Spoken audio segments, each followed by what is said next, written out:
Assalamualaikum warahmatullahi wabarakatuh.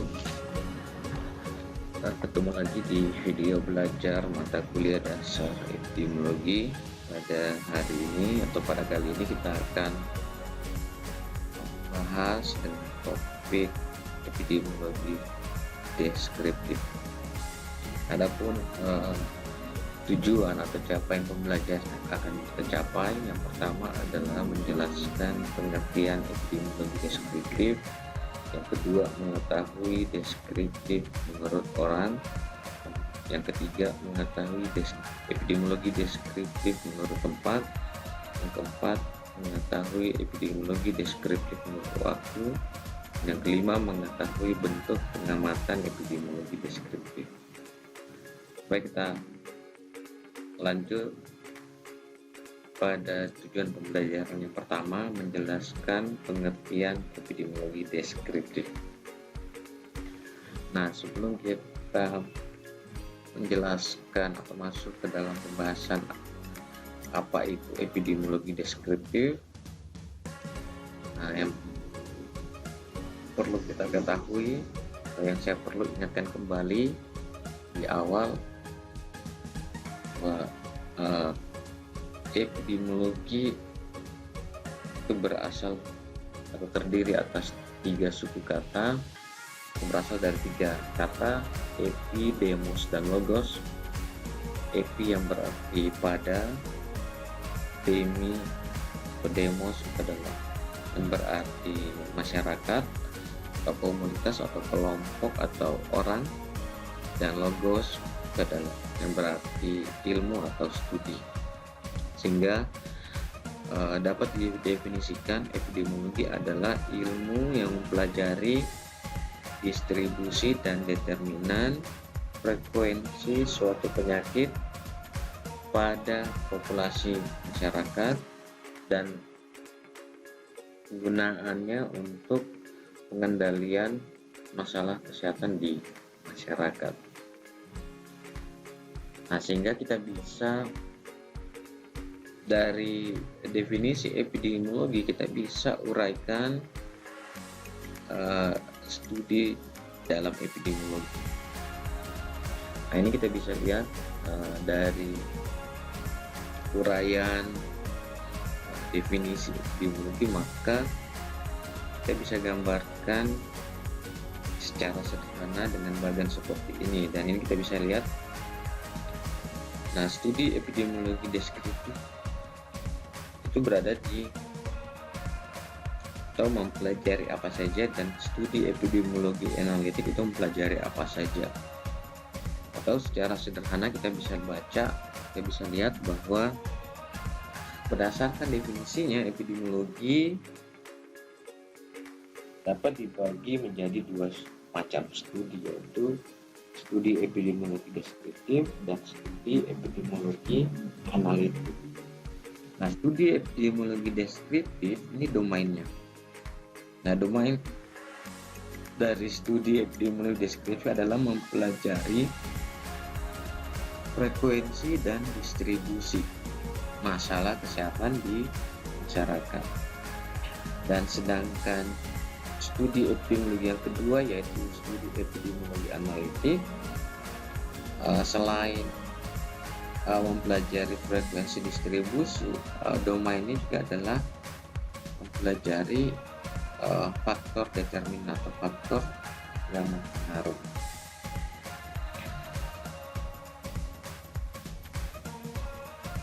Nah, di buku lain juga bisa kita lihat beberapa macam studi epidemiologi berdasarkan uraian definisi.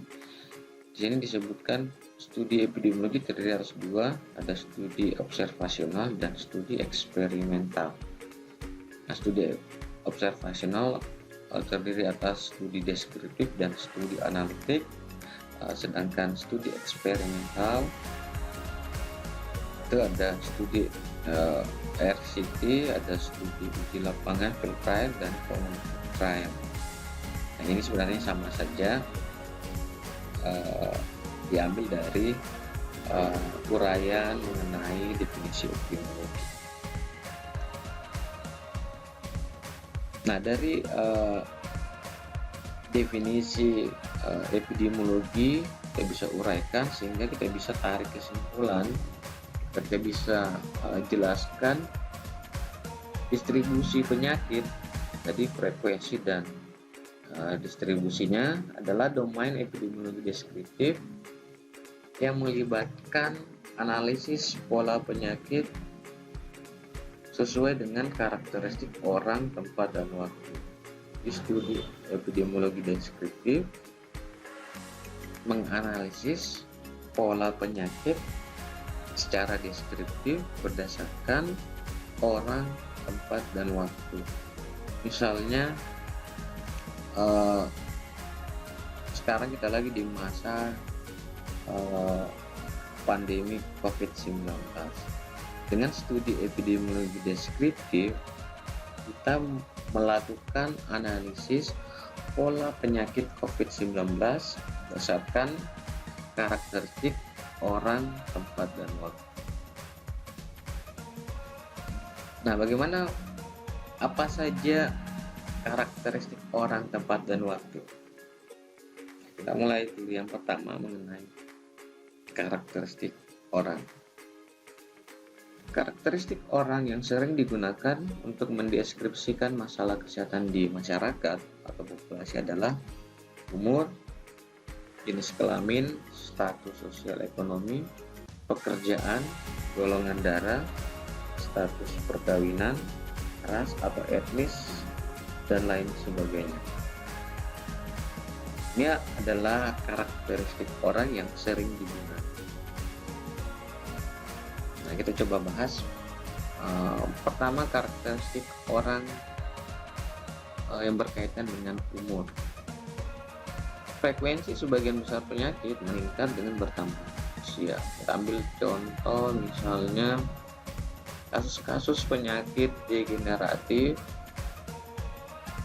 itu sebagian besar meningkat dengan bertambahnya usia. Contoh misalnya penyakit jantung, hipertensi, atau penyakit-penyakit yang berhubungan dengan bertambahnya usia.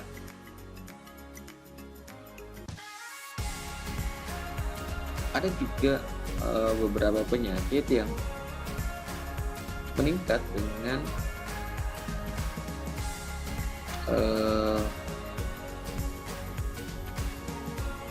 pola kelompok umur di masyarakat. Misalnya pada anak bayi, pada kelompok balita,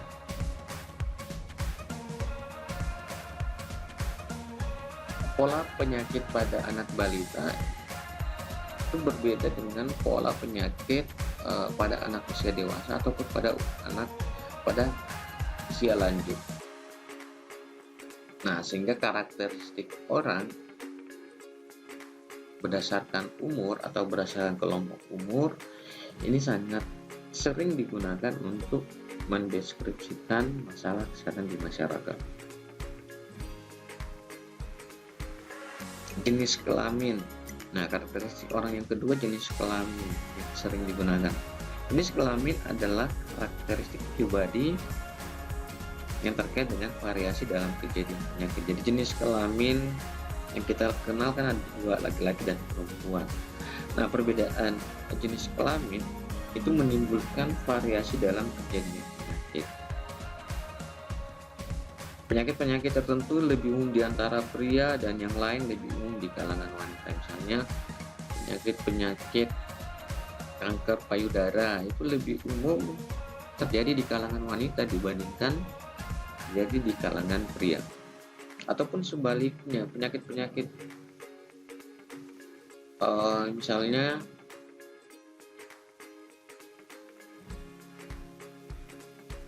penyakit jantung misalnya. Penyakit jantung itu tertentu lebih umum di kalangan pria dibandingkan di kalangan wanita. Ataupun misalnya penyakit-penyakit yang berhubungan dengan tingkat mobilitas. Misalnya kecelakaan lalu lintas ataupun kecelakaan yang akibat kerja lebih umum di kalangan pria dibandingkan di kalangan wanita.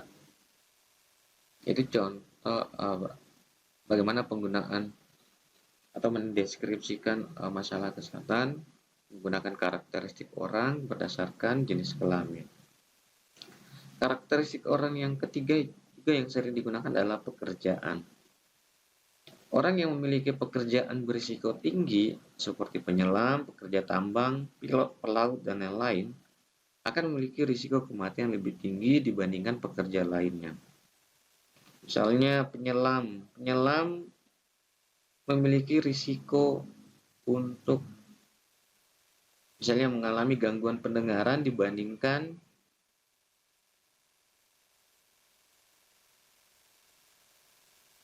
masyarakat yang memiliki pekerjaan petani. Dan sebaliknya,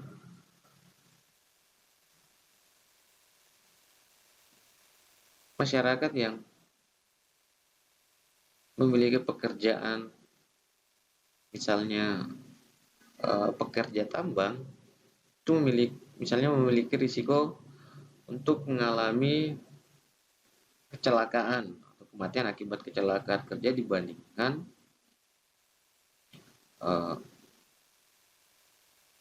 pekerjaan di luar dari pekerjaan tambang. Nah, karakteristik inilah yang bentuk pola penyakit di masyarakat. Jadi sebenarnya penyakit di masyarakat itu bisa digambarkan pola kejadiannya atau pola penyebarannya atau pola kejadian frekuensi dan distribusi. Yang keempat, status perkawinan. Karakteristik orang yang juga yang sering digunakan dalam mendeskripsikan masalah kesehatan di masyarakat, status perkawinan. Peningkatan angka kematian dan kesakitan pada kelompok yang belum pernah menikah itu lebih umum terjadi pada kelompok pria dibandingkan pada kelompok wanita. Ini misalnya terkait dengan kesehatan mental pada kelompok pria yang belum pernah menikah dibandingkan dengan kelompok pria yang pernah menikah.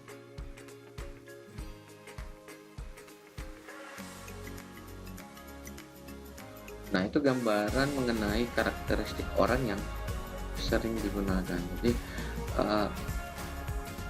prinsipnya adalah bagaimana memberikan informasi masalah kesehatan sebanyak mungkin agar dapat mengambil tindakan pencegahan yang lebih tepat sasaran dan efektif. Itu yang sebenarnya diharap.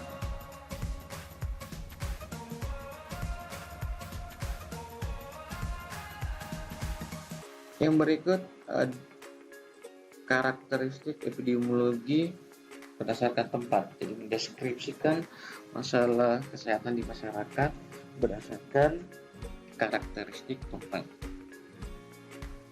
Karakteristik tempat dapat didefinisikan dalam hal unit geopolitik seperti negara atau batas negara, atau dalam hal fitur geografis alami, misalnya negara berkembang, negara maju,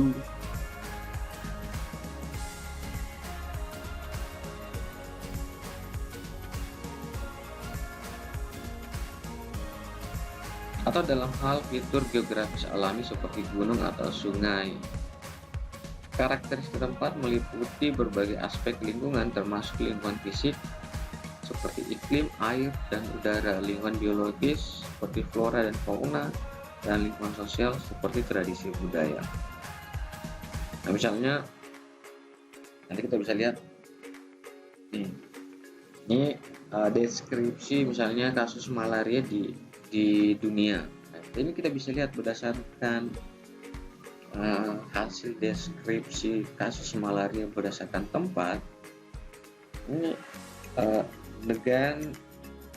negara-negara yang memiliki iklim tropis ya seperti negara Rusia, Eropa Timur, ini Eropa itu sampai menunjukkan kasus malarianya lebih rendah dibandingkan dengan negara-negara yang beriklim tropis seperti Indonesia ataupun misalnya Afrika. Kasus malarianya tinggi berdasarkan iklim. Itu penyebaran atau pola penyebaran masalah kesehatan itu tidak terjadi secara alami. Ini mengikuti perbedaan orang, tempat, dan waktu. Nah, itulah guna dari epidemiologi deskriptif. Jadi prinsip dari epidemiologi deskriptif meyakini bahwa masalah kesehatan yang timbul di masyarakat itu mengikuti pola, tidak terjadi secara alami, tapi mengikuti pola yang ada di masyarakat, seperti berdasarkan karakteristik orang, tempat, dan waktu.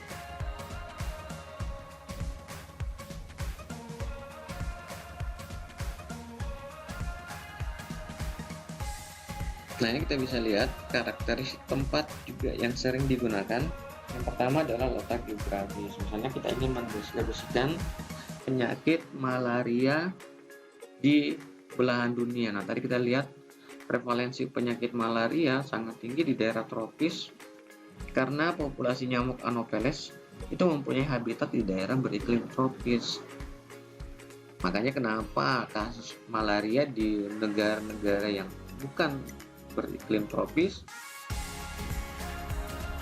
kasus malaria ini sangat rendah dibandingkan dengan negara-negara yang beriklim tropis. Sebaliknya juga ada beberapa kasus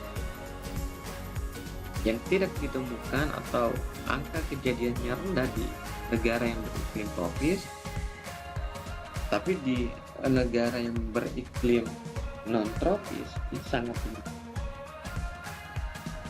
Maka menggambarkan, mendeskripsikan masalah kesehatan berdasarkan tempat itu sangat penting. Nah, kalau kita lihat dulu di awal munculnya COVID-19 di Indonesia, pernah dihubungkan bahwa COVID-19 di Indonesia itu tidak akan bertahan lama dikaitkan dengan iklim tropis yang ada di negara Indonesia. Ada yang membantah, ada yang, tapi itu adalah sebuah informasi penting. Yang kedua, karakteristik tempat yang juga yang sering digunakan itu kondisi topografi. Kondisi topografi itu berkaitan dengan struktur tempat tinggal. Jadi misalnya penyakit endemik gondok itu banyak di Indonesia, banyak dijumpai di daerah pegunungan yang kekurangan yodium. Nah, ini berkaitan dengan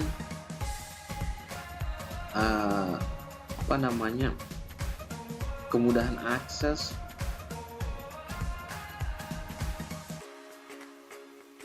atau dalam pola konsumsi makanan yang kurang mengandung yodium. Atau prevalensi penyakit kulit dan pencernaan di Indonesia lebih tinggi di kota besar karena meningkatnya pencemaran badan air oleh limbah industri dan rumah tangga. Jadi kondisi topografi juga itu memberikan informasi yang sangat penting penyebaran atau pola terjadinya penyakit di suatu masyarakat. Dan ini juga penting untuk melakukan tindakan pencegahan. Karakteristik tempat yang ketiga yang sering digunakan yaitu berdasarkan tempat tinggal. Misalnya risiko kematian karena kecelakaan lalu lintas itu lebih tinggi di kota dibandingkan di desa. Nah, ini bisa jadi karena tingkat mobilitas masyarakat yang tinggal di kota itu lebih tinggi dan mobilitasnya menggunakan kendaraan baik roda 2 maupun roda 4 sangat tinggi dibandingkan di desa, sehingga risiko kematian kecelakaan karena lalu lintas itu sangat tinggi di kota dibandingkan di desa. Ataupun sebaliknya, Oke, kalau di kota kecelakaan lalu lintas lebih tinggi dibandingkan di desa.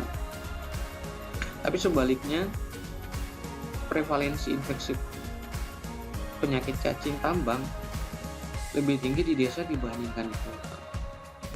Ya, ini berkaitan dengan masih banyaknya lahan terbuka atau apa istilahnya, di desa lebih sering terkait dengan kontak dengan tanah dibandingkan dengan masyarakat yang tinggal di kota. Nah, sekali lagi, informasi-informasi yang kita kumpulkan berdasarkan atau yang kita akan hasilkan berdasarkan epidemiologi deskriptif ini memberikan informasi yang sangat berguna untuk melakukan tindakan pencegahan penyakit ini di masyarakat. Nah, yang ketiga, karakteristik waktu. Analisis perubahan penyakit dan angka kematian dari waktu ke waktu menyediakan informasi yang berguna. Jadi ada perubahan penyakit dari waktu ke waktu yang berguna bagi para ahli epidemiologi untuk penelitian kausal dan perencanaan dan evaluasi kesehatan masyarakat. Skala waktu yang diperiksa tergantung pada penyakit dan dapat berkisar dari beberapa dekade atau tahun hingga bulan, minggu, hari, atau jam. Karena penyakit itu senantiasa mengalami perubahan berdasarkan waktu. Hingga perlu diamati perubahan-perubahan itu apakah bulan, jam, minggu, hari, atau bahkan tahun.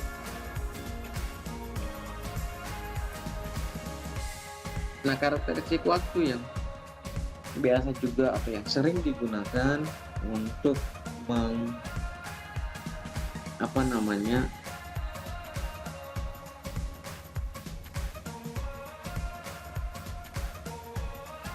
mendeskripsikan masalah kesehatan berdasarkan waktu. Misalnya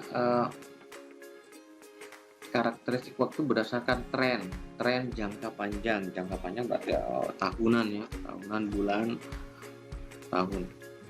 Contohnya misalnya frekuensi penyakit infeksi TB dan demam tifoid di negara maju dalam waktu 50 tahun belakangan ini cenderung menurun. Nah, itu contoh misalnya. Jadi dari informasi tersebut kita bisa dapatkan bahwa kita bisa melakukan evaluasi bahwa penanganan TB, demam tifoid di negara maju berhasil dalam waktu 50 tahun belakangan karena menunjukkan penurunan. Sebaliknya, frekuensi penyakit degeneratif seperti DM, kanker, dan penyakit sistem kardiovaskular cenderung meningkat. Nah, tren jangka panjang ini menunjukkan informasi penting khususnya dalam penyusunan program dan evaluasi program yang telah dilakukan untuk jangka panjang. Karakteristik waktu juga yang sering digunakan adalah tren musiman, waktu musim. Pada tren musiman terjadinya suatu penyakit terkait dengan perubahan musim. Perubahan penyakit yang terjadi musiman sangat penting dalam menganalisis data epidemiologi, khususnya tentang kejadian luar biasa untuk meningkatkan peningkatan insidensi suatu penyakit. Misalnya penyakit demam berdarah, penyakit DBD itu mengikuti tren musiman. Misalnya tren musiman perubahan musim dari musim hujan ke musim panas atau musim pancaroba. Nah, gambaran atau informasi mengenai tren musiman suatu penyakit, ini juga sangat penting dalam menganalisis kemungkinan meningkatnya atau bahkan terjadinya kejadian luar biasa suatu penyakit yang berkaitan dengan musiman. Kita bisa lihat misalnya lagi musim musim buah, misalnya tren musiman pada musim buah itu meningkatkan kasus atau terjadinya penyakit yang berhubungan dengan pencernaan. Terlalu banyak makan buah, kelebihan vitamin C akibatnya mengalami gangguan pencernaan. Karakteristik waktu juga yang sering digunakan adalah tren siklus pendek. Ini biasanya umumnya terjadi pada penyakit menular. Contohnya misalnya frekuensi penyakit campak mempunyai siklus setiap 2-3 tahun. Di siklus pendek beda dengan tren musiman. Tren musiman biasanya terjadi pada suatu penyakit terkait dengan perubahan musim. Jadi panas, hujan, misalnya musim buah misalnya. Sementara tren dengan siklus pendek biasanya untuk penyakit menular setiap misalnya 2-3 tahun. Nah, ini contoh atau karakteristik waktu yang sering digunakan dalam mendeskripsikan masalah kesehatan di masyarakat. Jadi kita sudah tahu bahwa bagaimana cara mendeskripsikan masalah kesehatan di masyarakat dengan epidemiologi deskriptif, menggunakan atau berdasarkan karakteristik orang, tempat, dan waktu. Jadi pemberian informasi epidemiologi yang holistik, yang menyeluruh dan komprehensif itu akan menjawab dari definisi epidemiologi yang sesungguhnya, bahwa epidemiologi adalah ilmu yang mempelajari frekuensi distribusi determinan. Gunanya apa? Untuk melakukan control health problem in human population. Jadi untuk melakukan pencegahan masalah kesehatan di masyarakat. Semakin banyak informasi yang diberikan, semakin benar informasi yang diberikan, maka semakin baik pula tindakan pencegahan yang akan dilakukan. Bahkan semakin cepat penurunan kasus di masyarakat.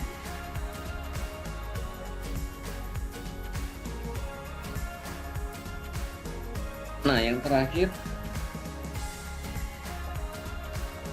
mengenai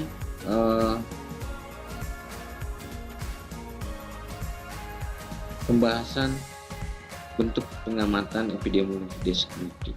Secara umum jenis atau bentuk epidemiologi deskriptif itu ada dua. Yang pertama studi kasus, yang kedua adalah survei. Nah, studi kasus adalah bentuk pengamatan terhadap suatu populasi yang besar yang dilakukan dalam kurun waktu tertentu. Jadi studi kasus dilakukan di populasi yang besar. Pada umumnya studi kasus ini bukan untuk menguji hipotesis. Jadi studi kasus itu bukan untuk menguji hipotesis.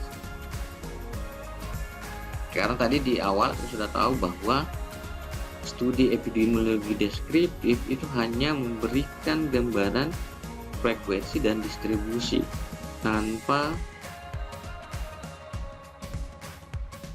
mencari tahu faktor determinan atau faktor yang mempengaruhi masalah kesehatan. Sehingga bentuk-bentuk studi epidemiologi deskriptif itu tidak melakukan uji hipotesis. Akan tetapi studi-studi di epidemiologi deskriptif itu dijadikan dasar dalam mengembangkan hipotesis dalam studi epidemiologi analitik. Jadi studi epidemiologi analitik itu adalah pengembangan dari studi epidemiologi deskriptif. Nah, jadi studi epidemiologi deskriptif itu memberikan informasi dasar sehingga mengembangkan menjadi studi epidemiologi analitik. Sasaran studi kasus berupa manusia, peristiwa, latar, dan dokumen. Nah, studi kasus ini biasanya digunakan untuk studi-studi yang unik atau yang baru muncul, misalnya COVID-19, karena ini baru pertama kali terjadi di dunia, sehingga informasi epidemiologi deskriptif mengenai COVID-19 itu sangat dibutuhkan untuk melakukan pengembangan hipotesis dalam pengamatan analitik. Maka banyak kita lihat studi-studi dokumen mengenai COVID-19, studi peristiwanya, manusianya dilakukan pengamatan. Yang kedua, bentuk pengamatan studi epidemiologi deskriptif yang kedua adalah survei. Nah, survei ini beda dengan surveillance. Survei adalah salah satu bentuk pengamatan yang dilakukan secara terencana dan terorganisir untuk mengumpulkan informasi dari suatu populasi yang difokuskan pada keadaan tertentu. Jadi keadaan tertentu. Sementara surveillance tanpa memperhatikan keadaan. Jadi dilakukan. Nah, survei itu difokuskan pada keadaan tertentu. Jadi, dengan kata lain, survei merupakan kegiatan pengumpulan informasi yang terbatas dari sejumlah kasus yang cukup besar. Nah, ini survei, ada survei cepat atau rapid survei. Kita lihat ada survei epidemiologi, survei menggunakan telepon, survei menggunakan polling. Nanti kita akan pelajari di peminatan epidemiologi. Nah, ini dua bentuk pengamatan studi epidemiologi deskriptif yang secara umum yang ada di atau bahkan yang ada di literatur yang kita gunakan, studi kasus dan survei. Nah, saya kira itu pembahasan mengenai epidemiologi deskriptif. Dan sebelum saya akhiri video ini, saya perlu ingatkan atau yang perlu kita simpulkan di dalam materi atau pertemuan kita hari ini. Yang pertama, epidemiologi adalah ilmu yang mempelajari frekuensi, distribusi, dan determinan masalah kesehatan di masyarakat dan penggunaannya untuk melakukan pencegahan atau kontrol pengendalian masalah kesehatan di masyarakat. Yang kedua, berdasarkan definisi atau uraian definisi epidemiologi, maka studi epidemiologi terbagi atas dua. Yang pertama, studi epidemiologi deskriptif yang memberikan atau studi epidemiologi yang menggambarkan frekuensi dan distribusi masalah kesehatan tanpa mencari kausal atau determinan dari masalah kesehatan tersebut. Dan yang kedua, studi yang kedua adalah studi epidemiologi analitik. Studi yang mempelajari atau yang memiliki domain mempelajari faktor-faktor yang mempengaruhi masalah kesehatan masyarakat. Itu akan kita bahas di materi yang berikut. Yang ketiga yang dapat kita simpulkan, epidemiologi deskriptif memberikan atau menghasilkan informasi yang lengkap,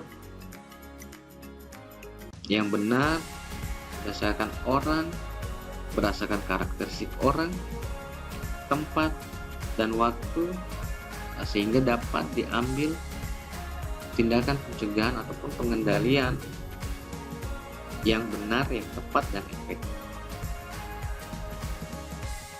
Yang terakhir, bagaimana cara melakukan epidemiologi, bagaimana cara melakukan studi epidemiologi deskriptif. Yang pertama, kita bisa melakukan studi kasus. Yang kedua, bisa kita melakukan survei.